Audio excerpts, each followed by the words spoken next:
Okay, so I'm gonna show you how to make a high calorie meal out of oats, maple syrup, oat milk, and a banana.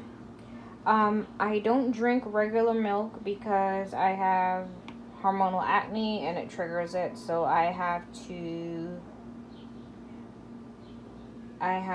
get oat milk, and I prefer this over almond milk. You can use almond milk if you want. You can use whole milk. It give you more calories, I guess, but this is what I do.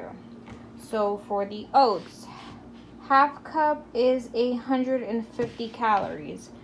So I'm gonna use 3 scoops. So this is 150.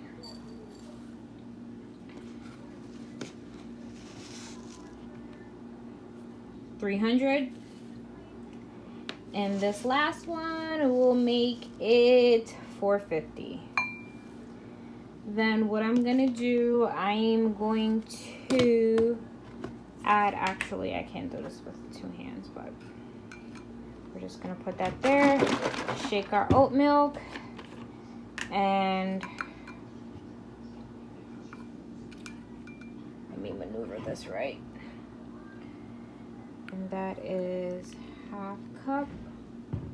So that is, it's 1 cup is 120 calories. So that's half.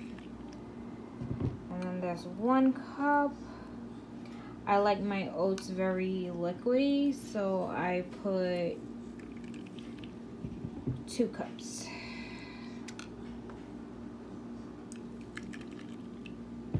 Yep. Just gonna toss that in the sink. Alright, let's close back up that milk before I spill it. And let's close my oats. So for the maple syrup, I get the sugar-free one.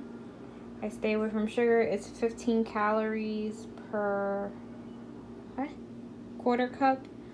I just drizzle until I get the flavor I like. You can do as much as you want. I want to say I just made 2 tablespoons. So that's just about quarter cup. So that's 15 calories right there. And then a banana, which is 110 calories. So I dice up my banana and I put it on top. I let this sit for a good 15-20 minutes in the refrigerator. Then I enjoy it like a bowl of cereal. You can make this hot if you'd like. Cook it by cooking it on the stove. But this is just what I do. So that's 450, 5, 6, 40. And then 15 calories. And then the banana. So that's a little over 700 calories.